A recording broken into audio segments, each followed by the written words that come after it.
Muchas gracias. El agradecimiento es mío, francamente, y el honor de poderme dirigir a ustedes también. Da gusto ver la sala llena y realmente es para mí un honor poder hablar durante 3/4 de hora sobre un tema tan interesante como el que tenemos previsto, cuyo título es El cambio climático, Objetivo 2030. Con lo cual hay dos elementos. Aquí tenemos que hablar del cambio climático y del objetivo 2030. Parece lógico. Así es que es lo que vamos a hacer, hablar un poco del cambio climático, que parece que está un poco a trasmano en una conferencia como la de hoy, pero no lo está. Y después nos metemos a fondo, no tan a fondo como mi antecesor, que ha dado una visión de conjunto magnífica de lo que supone los Objetivos de Desarrollo Sostenible, que es el nombre técnico que recibe la Agenda 2030. Ya saben ustedes que la anterior se llamó Objetivos de Desarrollo del Milenio. En Naciones Unidas están siempre con los Objetivos de Desarrollo. Y luego hablaremos, pero el fiasco del anterior ha sido tan terrible que solo espero que el fiasco del actual esté a la altura. ¿Qué se entiende por cambio climático? Pues esto es una tontería. El clima cambia constantemente. Decir cambio climático no tiene ningún sentido real. Lo que pasa es que las instituciones de Naciones Unidas incorporan estos dos elementos, cambio climático, y cambiarlo iba a suponer un problema, sobre todo de transmisión del conocimiento y de propaganda. Pero el cambio climático es que el clima cambia. Pues claro que cambia constantemente, desde que el clima es clima, desde que el mundo es mundo y la Tierra existe. No significa nada, pero para los que lo utilizan con mala intención, el cambio climático sería un fenómeno nuevo que nunca habría tenido existencia. Además, antropogénico, que esa es una palabra muy divertida, es decir, generada por el hombre y, por supuesto, letal. Es decir, nos vamos a morir todos. Parecen ignorar que nos vamos a morir todos, pero bueno, en cualquier caso, pues así es. Así es que no vale ya ni disrupción climática, ni el clima en ebullición. Antonio Guterres, el secretario general de Naciones Unidas, es muy imaginativo y ocurrente. Eso de llamar caos climático y ebullición a un día como el de hoy, verdaderamente he hecho trampa. Esto no es el clima, esto es el tiempo atmosférico. El clima es a mucho más largo plazo, pero es que es completamente absurdo. En fin, va a prevalecer el conjunto vacío que se llama cambio climático.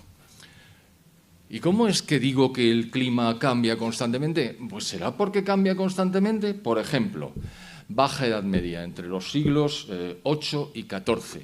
Hubo un periodo de grave calentamiento, tan grave que la población de Europa se multiplicó por 3, tan grave que toda Escandinavia era cultivable. Los que conozcan Escandinavia se darán cuenta de lo que eso significa. Y tan grave que hay una isla gigantesca en el norte que se llama Groenlandia, que significa tierra verde. ¿Por qué? Porque era verde, por ese calorcillo. Pero luego llegó un decaimiento de las temperaturas fuerte, al que se llamó la pequeña edad de hielo, y que tuvo lugar entre los siglos XV y XIX aproximadamente. El descenso de temperaturas que se inició con brusquedad provocó que las vides de Inglaterra, los viñedos, desaparecieran, que bajara el paralelo de producción de cereales, que los glaciares aumentaran en tamaño y que los ríos centroeuropeos, incluso el Támesis, se congelaran con relativa frecuencia. Y en 1850 empiezan a subir las temperaturas. ¿Y por qué insisto en 1850? Porque los calentólogos cogen esa fecha, la de que empiezan a subir las temperaturas, para decir, ¿veis? El ser humano está con su actividad industrial y agraria, están calentando el clima de la Tierra a través de las emisiones de CO2. Pero lo que pasó es que, tal y como había habido una subida de temperatura en el Imperio Romano, en primer lugar, en segundo lugar, en la Edad Media, y en tercer lugar, a partir de 1850, estos son movimientos naturales del clima. El clima cambia. En el siglo XX, el incremento de temperaturas de la atmósfera ha sido de 0,6 grados centígrados en 100 años. Tampoco parece una crisis climática muy fuerte, pero ahí ha empezado el baile, precisamente en esa época. Ahora la Tierra es ligeramente más cálida que antes, pero no se sabe muy bien por qué, la verdad. Y dentro del siglo XX hubo calentamientos y enfriamientos que tampoco sabemos a qué obedecen, puesto que el elemento fundamental que argumentan las personas que sustentan la hipótesis del cambio climático es que es el CO2 en su constante aumento como consecuencia de la actividad del ser humano, el que estaba provocando las variaciones al alza de temperaturas. Pero si en el propio siglo XX ha habido dientes de sierra, mientras el CO2 subía incesantemente, las temperaturas subían y bajaban absolutamente al margen del CO2, que probablemente no les gusta nada. Bueno, pues antes de 1998 no se había materializado una sistemática presentación del cambio climático como responsable.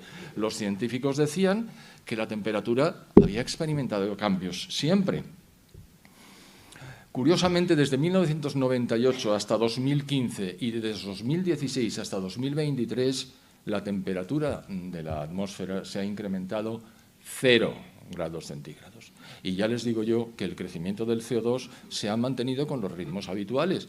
Es decir, esta correlación, más aún, esta causación que esta gente quiere imponernos, es decir, como el CO2 está calentando la atmósfera, reduzcamos el CO2, no para todos, ya lo veremos luego, reduzcamos el CO2, es algo que es del todo insostenible y no refleja la realidad. He dejado un hueco entre 2015 y 2017. ¿Qué pasó? Que vino el Niño. ¿Y quién es el Niño? Pues el antagonista de la niña. ¿Y quién es el Niño? Bueno, es el responsable del calentamiento de las capas superiores del agua en el Pacífico Oriental. No está teniendo lugar ningún calentamiento global, ni peligroso, ni pacífico, ni nada. Y aunque no lo tengo escrito, aprovecho para decirles que si hay algo peligroso, es el enfriamiento. El enfriamiento acabaría con todos nosotros con mucha facilidad. Ayer, que estaba haciendo una presentación en la radio, estuve comentando que se ha establecido, y nadie lo discute, que la gente en todo el mundo muere 10 veces más por frío que por calor. Y eso no se discute porque es exactamente así, es un hecho.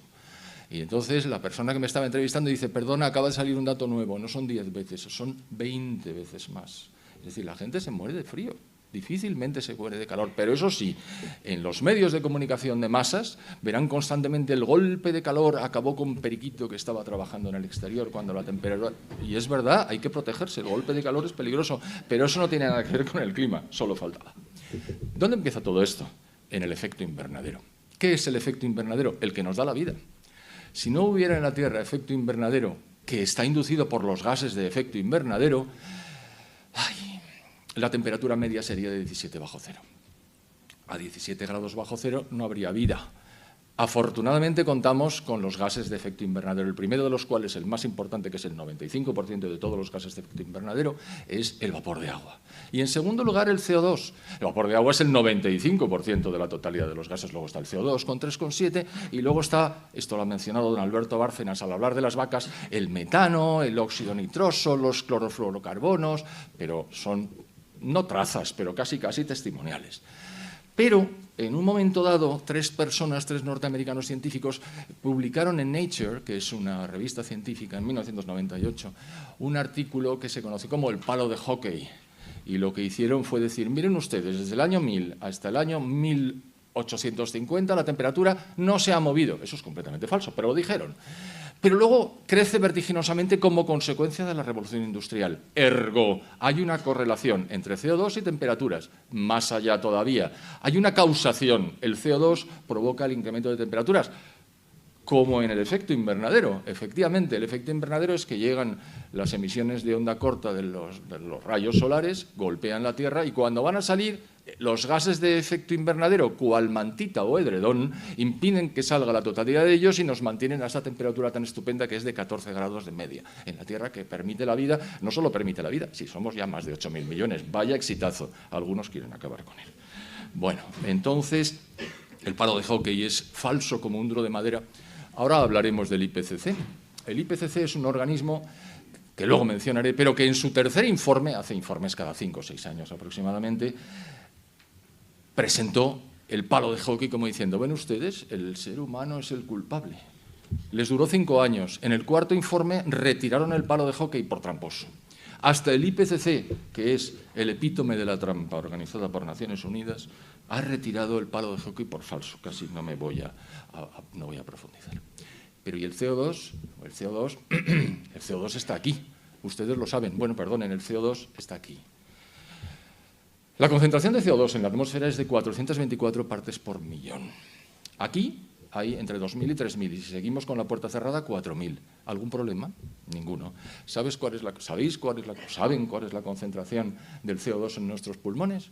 40.000 partes por millón. Así es que no les metan miedo con el CO2, que daño no les va a hacer. No va a hacer daño, pero va a subir la temperatura. No, pues la temperatura no hay correlación entre incremento de CO2 e incremento de temperaturas. Lástima que no tengo aquí el PowerPoint donde aparecen los gráficos que son definitivos, pero bueno, no tiene mayor importancia. Bueno, por cierto, el propio IPCC, en su tercer informe, famoso tercer informe, donde apareció el palo de hockey, también decía cuál era el porcentaje de CO2 antropogénico que estaba dentro de la totalidad del CO2, que a su vez es el 3,7 de los gases de efecto invernadero. ¿Y qué dijo el IPCC? Aquí lo veo. Porcentaje natural del dióxido de carbono, 97,1%. Porcentaje antropogénico, 2,9%. Pero es el humano el que está calentando la temperatura, el natural no. ¿Qué pasa? ¿Que son distintos? No, las moléculas son las mismas. Y entonces, ¿cómo pretende usted que yo me crea esto? Es muy fácil. También ha desaparecido ese cuadro de los registros del IPCC.